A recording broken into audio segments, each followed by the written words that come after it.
ସାଙ୍ଗମାନେ ଆଜି ଗୋଟେ ଶୁଭ ଦିନ ତ ଆଜି ଆମେ ଗୋଟେ ବଢ଼ିଆ ଜାଗାକୁ ଯାଉଛୁ। କୁଆଡ଼େ ଯାଉଛୁ ଆପଣମାନେ ଆମ ସାଙ୍ଗ ରହିଲେ ଜାଣିପାରିବେ। ଗାଡ଼ି ଦେଖନ୍ତୁ କେତେ ସୁନ୍ଦର ସୁନ୍ଦର ଗଛ ଗୁଡ଼ିକ ହେଇଛି ରାସ୍ତାରେ, ଛୋଟ ଛୋଟ ଗଛ ହେଇଛି, ସୁନ୍ଦର ପବନ ଦେଉଛି, ବଢ଼ିଆ ଲାଗୁଛି।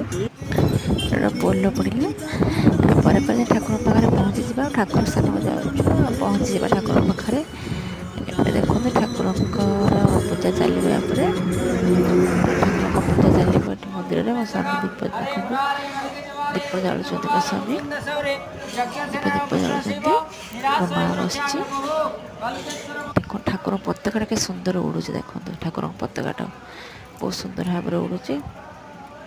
ମୋ ଝିଅ ଏଠି କହୁଛି ଆମେ ଚାଲିଲୁ ବର୍ତ୍ତମାନ ଠାକୁରଙ୍କ ପୂଜା ସାରିଲା ପରେ ଟିକେ ନନ୍ଦନକାନନ ଚାଲିଲୁ। ମୋ ଝିଅ ଦେଖିବା ପାଇଁ ବାଧ୍ୟ କରୁଥିଲା ତ ସେଥିପାଇଁ ଟିକେ ଚାଲିଲୁ। ଆଉ ଏଠି ସିଂହ ଦେଖି ମୋ ଝିଅ ଭାରି ଜୋରସେ ଡରିଗଲା, କହିଲା ମାମା ସିଂହ ଦୁଇଟା କେତେ ଜୋରସେ ଗର୍ଜନ କରୁଛନ୍ତି। ୟା ପରେ ଆମେ ଚାଲିଲୁ ଆଗକୁ।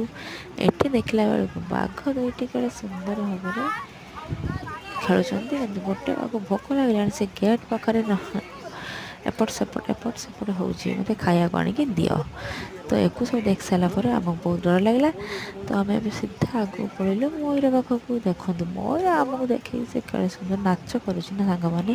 କେଉଁମାନଙ୍କୁ ମୟୂର ଭଲ ଲାଗେ ସାଙ୍ଗମାନେ କୁହନ୍ତୁ ତ, ମୋତେ ଭାରି ବଢ଼ିଆ ଲାଗେ।